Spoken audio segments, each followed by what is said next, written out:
Hello, I'm Brigantia Blackbird of the Blackbird Grimoire, and welcome to the daily forecast for Friday, March 1st, 2024.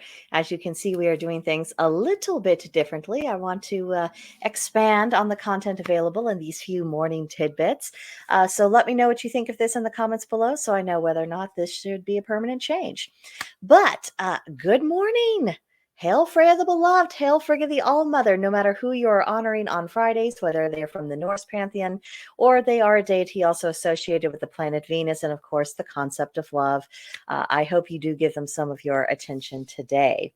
Now, let's see what we have going on. Now, our astrology for today. The sun will be in Pisces, which is a mutable water sign. If you're not familiar with the term mutable has to do with changeable, flexible. It can alter itself as needs be. And the key word to take away from this sign is really compassion.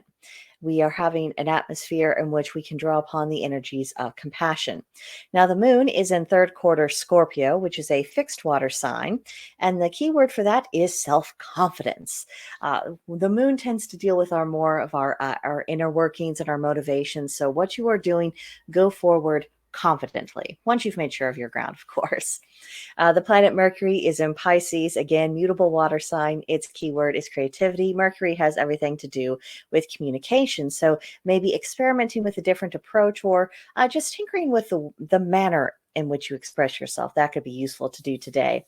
The planet Venus is in Aquarius. That is a fixed air sign. In this particular positioning, the Venusian energy takes on a much more intellectual bent, so a little bit more from the mind.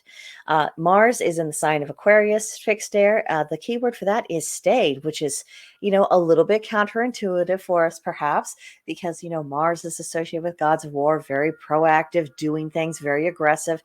And Aquarius, the water bearer, it's a visionary. It's going off that direction and it's going full steam ahead. So the idea that when these things combine, that they're actually promoting something that's a little bit more placid, something even perhaps a little bit dull, it is a little bit odd. But according to the information that I found thus far, that's exactly the atmosphere it creates. So do with that what you will. The planet Jupiter is in Taurus, a fixed earth sign. The key word for that is practical. Whatever you are doing, particularly when it comes to expansion, whether it's your profession, your field of influence, or even a big project that you might have going on at home, take the practical approach. Saturn is in the sign of Pisces, mutable water sign, nostalgia. Now, Saturn in many ways represents being our judge and jury, essentially. So by it being drawn back into the past and looking into good things of the past, that really does cause us to reflect upon, what have we wrought in this modern world? Have we improved upon anything? Have we destroyed things that were once good? What is the sum of the choices that have been made up to this point? And what does that really say about us? That is where Saturn is taking us. Uranus is in the sign of Taurus, a fixed earth sign, and that has all to do about renovation. So very fidgety, let's get things done energy for us to draw upon. The planet Neptune is in the sign of Pisces, a mutable water sign, and the keyword for that is imaginative. This is a very comfortable placement for Neptune, so anything you're doing creatively, absolutely draw upon a little bit of that Neptunian energy. And then Pluto is in Aquarius, a fixed air sign, and its keyword is reformation. Pretty massive stuff. So anything that you are doing to create changes, this is a very productive atmosphere for you to do that, even if it's going to be going at a little bit more of a deliberate pace. Forward motion is still motion. Now, a little bit deeper into our moon phase of today. The moon is waning, so that means the activities of meditation, doing things to balance ourselves, particularly balancing our energies, banishing illnesses. This is absolutely the time for that. And because the moon is in Scorpio, what we should do is, sharpen our focus, research things, deepen relationships. Is all about going deeper and knowing the direction very confidently where you are going. And the thing not to do when the moon is in this placement is engage in manipulation, go out of our way to cultivate new or shallow acquaintances, or just poke around in other people's heads uninvited. So if you're an empath, that may be a bit difficult because other people's emotions and impressions tend to bleed into you. However, resist the urge perhaps to comment upon what your senses are reporting to you. Not everything needs to be said or discussed. Sometimes people are needing to keep their business to themselves. So Scorpio moon, that would probably be a good thing to show a little bit of restraint. Now, as we are on the day of Venus, and because Venus is in Aquarius, there's an impulse in this placement to measure how love is expressed and how love is experienced by the degree of freedom that is allowed by both parties. Obviously, this would be freedom in a healthy way, because it's about, are you supporting your partner in their quest for personal growth? Are they supporting you? And when it comes to contemplating potential new relationships, if you have a shared curiosity on similar subjects, that can help form a bond. But it's all about, how can we grow? How can we expand? How can we explore? Next up, we have our tarot card for the day. We drew the Four of Pentacles, and when I draw these daily cards, it's more so in the spirit of, what is it that people need to know today. So this could take many forms. It could be referring to events that you might be experiencing. It could refer to something going on more internally with yourself or your spiritual practice. And it could just be something for you to meditate upon. Go down that rabbit hole of introspection, see where it takes you. Sometimes you can gain unexpected insights when you indulge in that. But the Four of Pentacles, because it is the number 4, think conservatism, stability. Things are remaining the same. Things are very balanced, and they're just going to keep on carrying on that pattern. And then, of course, with Pentacles, earth energy, very receptive, focused upon the material world. And the keywords for this card are specifically firm, resistance to change, and even withdrawal. So when it regards to firmness, if you are perhaps engaged in a course of action or a project and you might be getting a little bit of pushback, the Four of Pentacles arriving up in your life could indicate that you're just going to be staying the course. Perhaps you have good reason to do this. Perhaps you are not listening to beneficial advice. That's where wisdom comes in. You need to assess these questions. But once you have an answer to that, and you know whether you should be carrying on or whether you should be taking on some external advice, follow through with that and make sure that you are actually doing what you intended to be doing in the best possible way that you can. When the Four of Pentacles is indicating resistance to change, again, that brings up the question, is the change at hand, is it good or is it bad? Is it something that can be stopped? Is it something that is simply going to take place? It is a fait accompli, and you just need to adapt.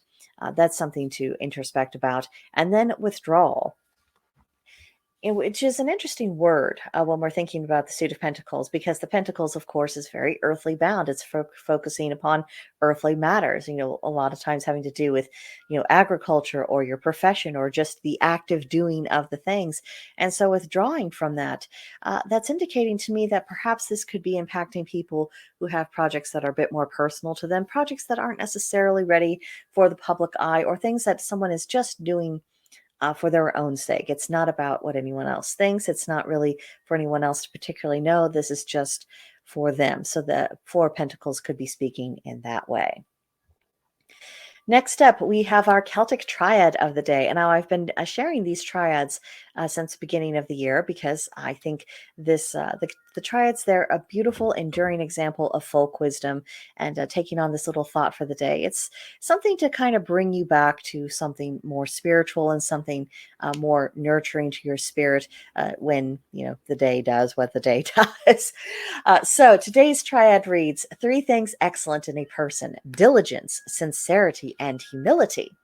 So diligence, of course, that means hard work and doing a job properly. It's not enough to put effort into it. It actually needs to be done right. them with sincerity. Say what you mean what you say. It would be quite a different world if people were actually doing that as opposed to what they are doing, which is lying to themselves, lying to other people, and doing everything possible to avoid being real or being truthful. And then humility, conducting oneself modestly. And that's very difficult to do because a lot of people's jobs, it requires, how can I get more eyeballs on me? How can I get more people to listen to me? I mean, with the work I do on social media, that's a very good example. How can one possibly be exercising humility and doing things in a modest and a restrained way when the in order to do the job, the whole function is to, get people's attention. It's something to think about, particularly if you're also in a, similar line of work yourself. So that's something to contemplate. Now, today, here's a new addition to the daily forecast. Every day, if you have your calendars, actually, I've calendar right here. I like to use the Witch's Date Book, and every single day of the week is assigned a particular color. So what I'm doing is looking at the associations with that color and then building up some correspondences around them. This is a handy thing to just jot down into your grimoire. Today, the color was white, and so I chose the intention of fidelity. Now, the plant that also corresponds with both white and fidelity is clover, and I chose this plant very deliberately because it's common. The animal is the swan, well known for mating for life, and of course, the stone I had to choose the diamond because diamonds in our culture they represent what is hopefully a lifetime commitment in marriage. And so, bringing these things all together, it gives you a sense and a feeling. So, if you are doing work with fidelity, there's an aspect of your life where you need to show greater fidelity or you need to be receiving greater fidelity, you can draw upon these energies to weave together some magic for yourself today. Now, pagan practice, because it is not just a matter of studying, it is a matter of doing.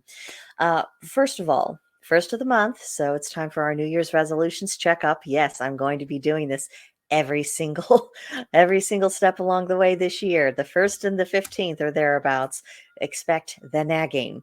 So, what have you accomplished so far with your New Year's goals, and what is the next step for that? And then, of course, the corollary is how will you be following up? Because you need to follow up, otherwise, we're not going to get anywhere.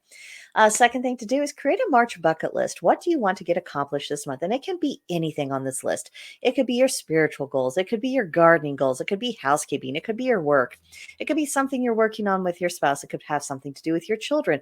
Maybe it relates to a new hobby or just you're thinking, it's been a while since I was out and about. Maybe there are local sites that I would like to visit. Whatever that is for you, make your bucket list and do what you can to work your way through it. And then next up, have you honored the gods and the land spirits in your home garden yet? And by home garden, I mean you could have a home garden that's an entire acre, an acre, wide and long, or you could have a garden that is confined to a teensy tiny little window box. Whatever plant life you are nurturing, have you honored any gods or land spirits associated with that just yet? Because this is the time to do it. It's March. It is gardening season. So set yourself up for success. Invite a little bit of that divine and that magical influence into anything that you grow. Now, a question to ask today is your spiritual and or your magical practice motivated by love? Bringing this up because, of course, it is the day of Venus. So all things having to do with love are very relevant, but it also goes to our motivations about where we are spiritually and magically. What are our goals? What is fueling our desire to do the things that we do? Why are we committed to our fields of study?